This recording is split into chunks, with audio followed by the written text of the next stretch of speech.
আমরা সালাত আদায় করব আবার মানুষের ক্ষতি করব, সেটা করলে হবে না।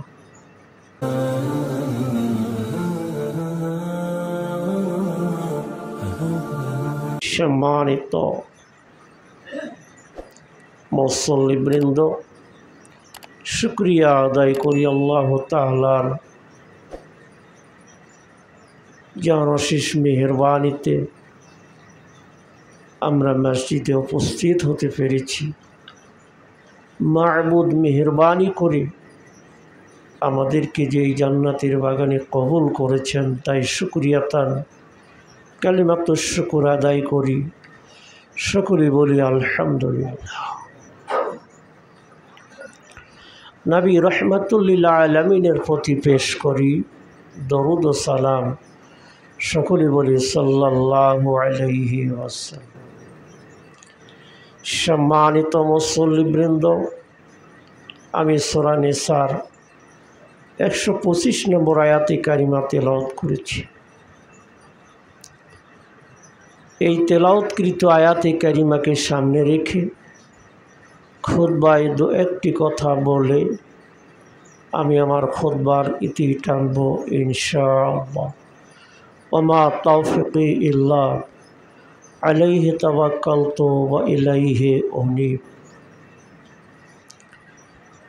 সম্মানিত মুসল্লিবৃন্দ, আমি যে আয়াতে কারিমা তেলাওয়াত করেছি, আয়াতের মূল কথা হচ্ছে ধর্মের দিক দিয়ে, ধার্মিকতার দিক দিয়ে, দিনের দিক দিয়ে কে সর্বোত্তম। ধার্মিকতার দিক দিয়ে, উত্তম ধর্মের দিক দিয়ে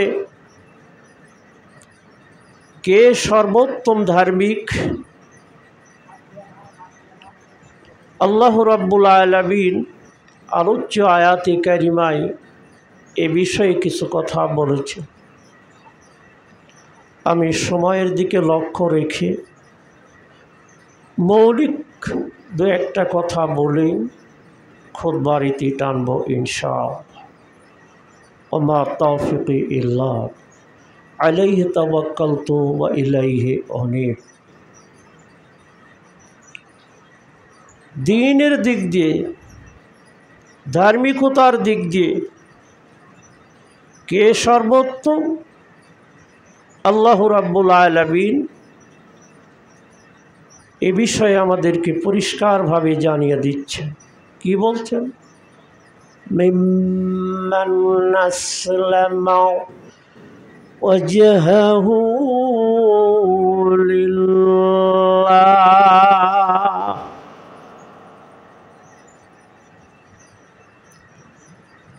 আমরা তো মনে করি যার মাথায় টুপি, হাতে তসবির দানা, মুখে লম্বা দাড়ি, শরীরে জুব্বা, আমরা সাধারণত এইরকম মানুষগুলোকেই সবচেয়ে বেশি ধার্মিক বলে আমরা জানি। আমি কিন্তু দাড়ির বিরুদ্ধে, টুপির বিরুদ্ধে, তসবির বিরুদ্ধে, জুব্বার বিরুদ্ধে কথা বলছি না। আমরা সাধারণত এই ধরনের মানুষকে ধার্মিক বলে জানি। অবশ্যই একজন ধার্মিক মানুষের মধ্যে এগুলো থাকতেই হবে। একজন ধার্মিকের মুখে দাড়ি থাকবে, নবীর সুন্নাহ থাকবে। একজন ধার্মিকের দেহে লেবাসুত তাকওয়া, পরহেজগারির পোশাক থাকবে। অবশ্যই এগুলো একজন ধার্মিক মানুষের এগুলো বৈশিষ্ট্য, চরিত্র যেটাই বলেন, অবশ্যই এগুলো থাকতে হবে। কিন্তু উত্তম ধার্মিক হতে হলে এগুলোর পরেও আপনার আমার মধ্যে যে জিনিসটা থাকতে হবে সেটা হচ্ছে, আল্লাহ বলছেন মিম্মান আসলামা ওয়াজহাহু লিল্লাহ। অজহুন মানে চেহারা, মুখমণ্ডল। সে তার মুখমণ্ডলটাকে কার কাছে ন্যস্ত করবে, কার কাছে সমর্পণ করবে? আল্লাহর নিকট। যে তার মুখমণ্ডলটাকে, চেহারাটাকে আল্লাহর জন্য সঁপে দিবে, এটা হচ্ছে একজন উত্তম ধার্মিকের আসল চরিত্র, আসল বৈশিষ্ট্য। অর্থাৎ যারা সত্যিকারের উত্তম ধার্মিক হবে, সে জীবনের সকল ক্ষেত্রে তার চেহারা আল্লাহর কাছে সঁপে দেওয়ার অর্থ হচ্ছে আল্লাহর দাবি দেওয়ার কাছে, আল্লাহর চাওয়া পাওয়ার কাছে, আল্লাহর রাজি খুশির কাছে সে তার সমস্ত চাওয়া পাওয়া, সে তার সমস্ত দাবি দেওয়া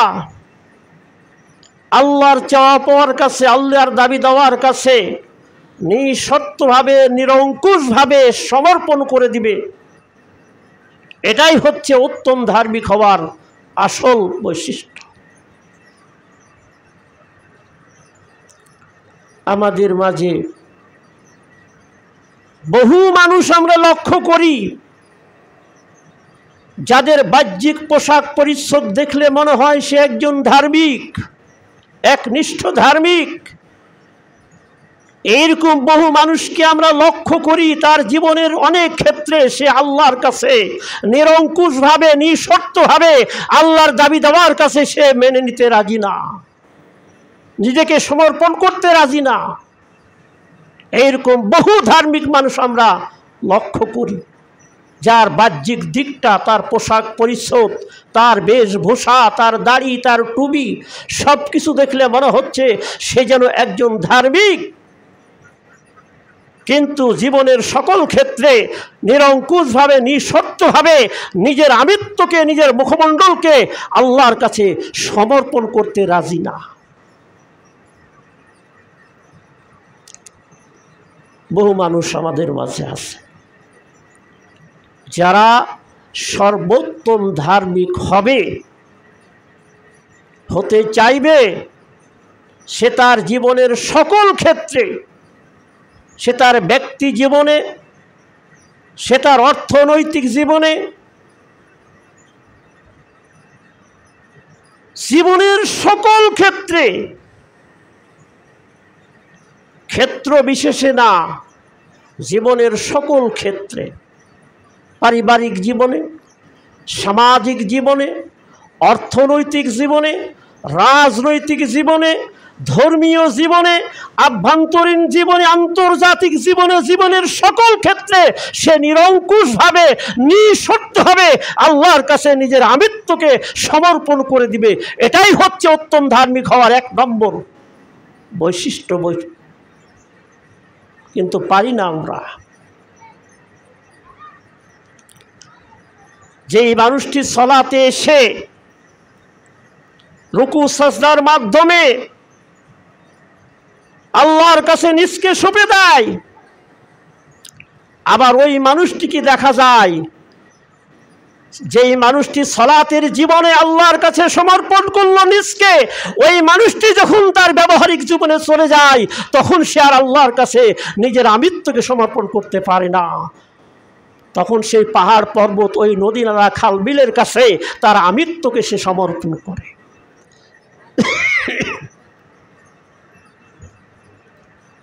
কিন্তু আল্লাহ বলছেন, ওয়ামান আহসানু দীনান মিম্মান আসলামা ওয়াজহাহু লিল্লাহ। ধর্মের দিক দিয়ে, ধার্মিকতার দিক দিয়ে তার চেয়ে কেউ উত্তম হতে পারে যে বা যারা নিজের মুখমণ্ডলকে আল্লাহর কাছে সঁপে দেয়, সমর্পণ করে, সারেন্ডার করে, তার চেয়ে উত্তম ধার্মিক আর কে হতে পারে? এটা হচ্ছে এক নম্বর। দুই নম্বর হলো ওয়া হুয়া মুহসিনুন। যারা ধার্মিক হবে, উত্তম ধার্মিক, তারা হবে মুহসিন, তারা হবে সৎকর্মপরায়ণ। এটা হচ্ছে 2 নম্বর। এগুলো নিয়ে বিশদ কথা আছে। 3 নম্বর আল্লাহ বলছেন ওয়াত্তাবাআ মিল্লাতা ইব্রাহিমা হানিফা ওয়াত্তাখাযাল্লাহু ইব্রাহিমা খলিলা। 3, যার বা সর্বোত্তম ধার্মিক হবে, সর্বোত্তম ধর্মের যারা অনুসারী হতে চাইবে তারা কি করবে?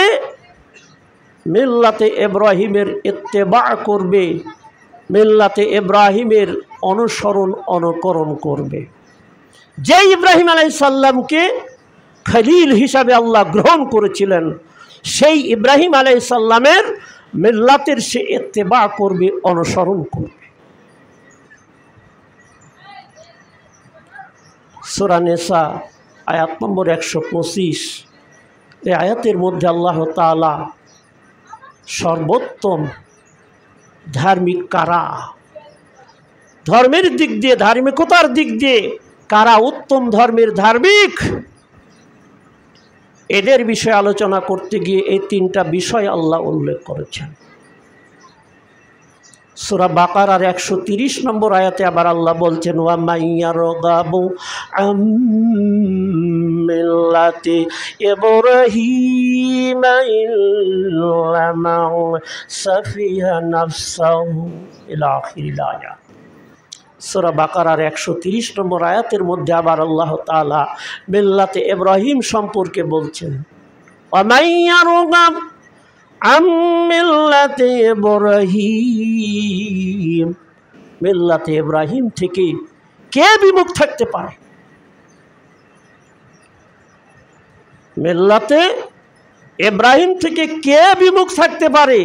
ইল্লা মান সাফিহা নাফসাহু, আল্লাহ বলছেন যারা নিজেদেরকে নির্বোধ বানিয়েছে, অর্থাৎ যারা প্রকৃতপক্ষে নির্বোধ, একেবারে গাধা, যাদের কোনো হিতাহিত জ্ঞান নাই, এইরকম বোকা যারা নির্বোধ, তারাই পারে মিল্লাতে ইব্রাহিম থেকে মুখ ফিরিয়ে রাখতে।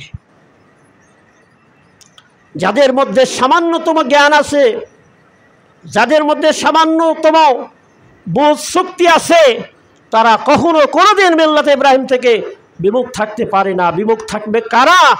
যারা আসলে নিজেদেরকে বোকা বানিয়েছে, নির্বোধ। সম্মানিত মুসল্লিবৃন্দ, এই যে আমাদের সামনে ঈদুল আজহা আসন্ন, আমাদেরকে আল্লাহ তাআলা যাদেরকে সামর্থ্য দিয়েছেন, তারা আমরা চেষ্টা শুরু করে দিয়েছি এই ঈদুল আজহায় পশু কোরবানির জন্য। এই যে আমরা যারা পশু কোরবানির প্রস্তুতি নিচ্ছি, এটাও হচ্ছে কিন্তু আমাদের সেই মিল্লাতে ইব্রাহিমের ইত্তেবার একটা বিষয়। আমরা যে কোরবানির প্রস্তুতি নিতে শুরু করেছি, এটা হচ্ছে সেই মিল্লাতে ইব্রাহিমের একটা কাজ। কোরবানির বিষয়ে কিছু কথা আছে। এই কোরবানির আমরা যদি লক্ষ্য করি, দেখি, তাহলে দেখব হযরত আদমের সময় থেকেই শুরু হয়েছে। লম্বা ঘটনা। আদম আলাইহিস সালামের সন্তান একসঙ্গে একটা ছেলে একটা মেয়ে হতো।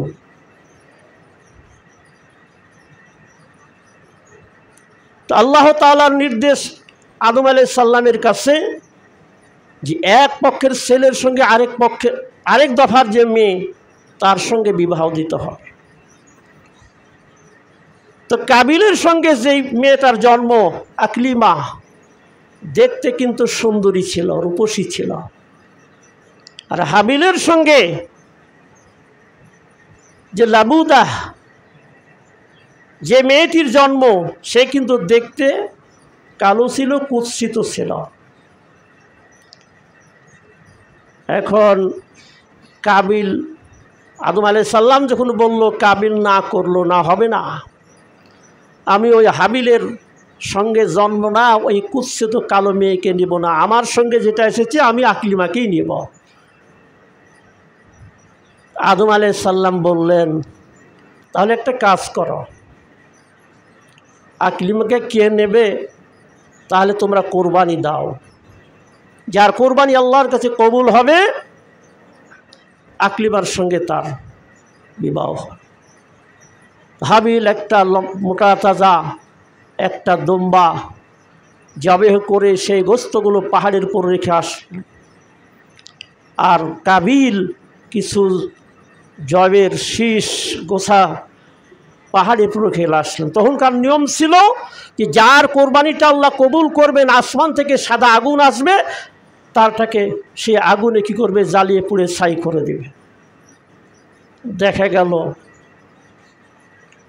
এই ঘটনা আল্লাহ সূরা মাইদার ২৭ নম্বর আয়াত খুলবেন, ওখানে দেখবেন আল্লাহ এই কথাগুলো বলেছেন।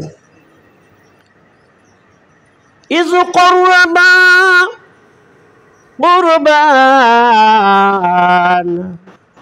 ফাতুকবিলা মিন আহাদিহিম ওয়ালা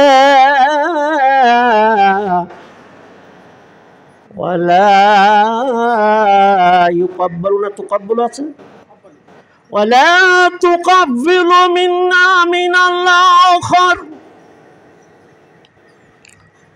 ইজ কুরবা দ্বিবচন শব্দ, তারা দুইজনে কি করলো, কোরবানি দিল, অর্থাৎ ওই যে পাহাড়ে রেখে আসলো। ফাতুকবিলা মিন আহাদিহিমা, একজনের কোরবানি কবুল হলো আরেকজনের হলো না, অর্থাৎ হাবিলের গোস্তগুলোকে আসমান থেকে সাদা আগুন এসে পুড়ে ছাই করে দিল, অর্থাৎ হাবিলের কি বলে কোরবানি আল্লাহর কাছে কবুল হলো, আর কাবিলের যেগুলো ছিল সব বহাল তবিয়তে থাকলো। এই যখন হলো তখন কল লা আকতুলান্নাকা, কাবিল বলছে হাবিলকে আমি অবশ্যই তোমাকে আমি কি করব, হত্যা করব। কাবিল যখন দেখলো যে আমি তো হেরে গেলাম, আমার কোরবানি কবুল হলো না, তখন হাবিলকে বলল লা আকতুলান্নাকা, আমি অবশ্যই তোমাকে আমি হত্যা করব। কল, এবার হাবিল বলল ইন্নামা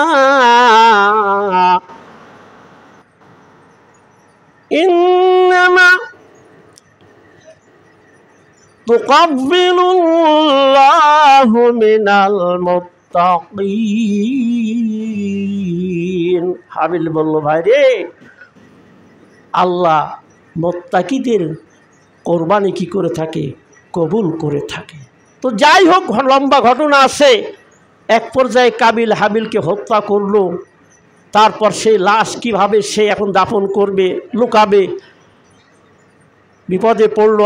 আল্লাহ তাআলা দুটা কাক পাঠিয়ে দিলেন, লম্বা ঘটনা আছে। কাক পাঠিয়ে দিলেন, এক কাক আরেক কাকের সঙ্গে মারামারি কাজিয়া করে একটা কাক মারা পড়লো।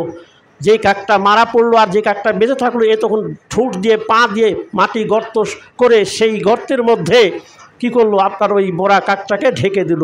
অর্থাৎ ওই কাবিলকে এই ব্যবস্থাটা আল্লাহ দেখিয়ে দিলেন ওই কাকের মাধ্যমে।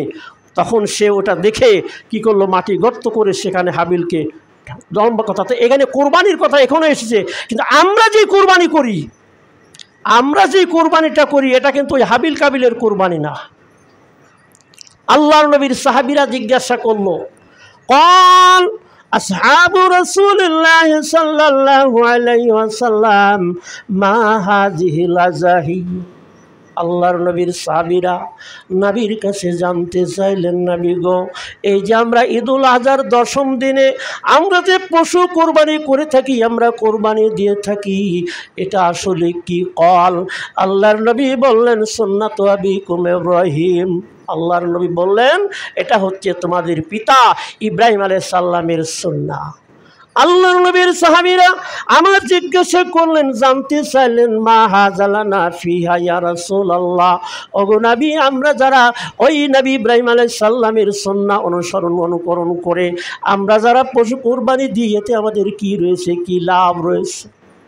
আমরা যে পশু কোরবানি দিব লাভটা কি? বিকুল্লি শা'রাতিন হাসানা। আল্লাহর নবী বললেন, সাহাবীরা শোনো, তোমরা নবী ইব্রাহিমের সুন্নাহ অনুসরণ করে যেই পশুগুলো তোমরা কুরবানি দিবা, এই পশুর যতগুলো লোম আছে প্রত্যেকটা লোমের বিনিময়ে তোমাদের আমল নামে আল্লাহ নেকির ব্যবস্থা করে দিবে।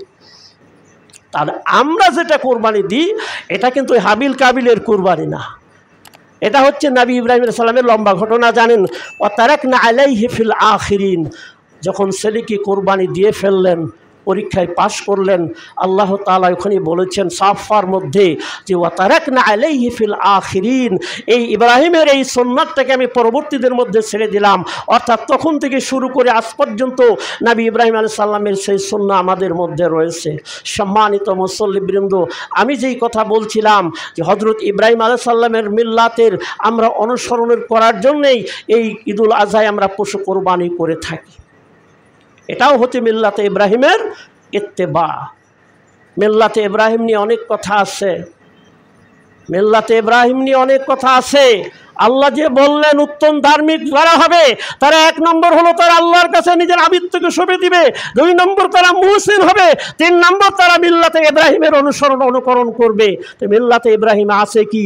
মিল্লাতে ইব্রাহিমের মধ্যে রয়েছে, মিল্লাতে ইব্রাহিমের ধর্মের প্রধান বৈশিষ্ট্য হচ্ছে যে একজন মানুষ তার আমিত্বকে, তার চেহারাকে, তার মুখমণ্ডলকে নিঃশর্তভাবে নিরঙ্কুশভাবে জীবনের সকল ক্ষেত্রে আল্লাহর কাছে সঁপে দিবে, সারেন্ডার করবে। এটা হচ্ছে মিল্লাতে ইব্রাহিমের এক নম্বর চরিত্র। দুই নম্বর চরিত্র হলো যে মিল্লাতে ইব্রাহিমের শিরকের কোনো ঠাঁই নাই, শিরকের কোনো স্থান নাই। তিন নম্বর হলো মিল্লাতে ইব্রাহিমে মূর্তির সঙ্গে কোনো সম্পর্ক থাকবে না। দেখেন মিল্লাতে ইব্রাহিমের যে তিনটা বড় দিক, সবটার একটু এই তিনটা দিক একটু দেখেন, আমরা কি পেরেছি জীবনের সকল ক্ষেত্রে? আমরা কি জীবনের সকল ক্ষেত্রে নিরঙ্কুশভাবে আল্লাহর কাছে আমিত্বকে আমরা সমর্পণ করতে পেরেছি? এই কথাগুলো যখন কোনো খতিব যখন জুমার বায়ানে, জুমার খুতবায় যখন মুসল্লিদের সামনে আলোচনা করে, অনেক খতিবের চাকরি চলে যায়, বলতে পারা যায় না। আমরা কি শিরক থেকে মুক্ত হতে পেরেছি? আমরা শিরক থেকে মুক্ত হতে পারিনি। অনেক কথা আছে। আজকে আমরা মিল্লাতে ইব্রাহিমের দাবিদার বলে আমরা নিজেদেরকে দাবি করি, অথচ মূর্তির সাথে আমাদের কি মুহাব্বত, মূর্তির সাথে আমাদের গাঢ় সম্পর্ক গড়ে উঠেছে। অথচ অনেক কথা আছে এ নিয়ে। অথচ মিল্লাতে ইব্রাহিমের অনুসরণকে যারা করবে তারা কোনোদিন মূর্তির সাথে সম্পর্ক রাখতে পারবে না, তারা মূর্তিকে ডাস্টবিনে ছুঁড়ে ফেলবে। কিন্তু আমরা কি করছি? মিল্লাতে ইব্রাহিমের দাবিদার হওয়ার পরেও আমরা মূর্তিকে আজকে লালন পালন শুরু করে দিয়েছি। সম্মানিত মুসল্লিবৃন্দ, এরপর বহু কথা কোরআনে এসেছে মিল্লাতে ইব্রাহিমের পর। তাই আমরা যদি আল্লাহর কাছে উত্তম ধার্মিক হতে চাই, সর্বোত্তম ধার্মিক হতে চাই, তাহলে এক নম্বর হচ্ছে জীবনের সকল ক্ষেত্রে আমাদেরকে, আপনাদেরকে আল্লাহর কাছে সব কিছু সঁপে দিতে হবে।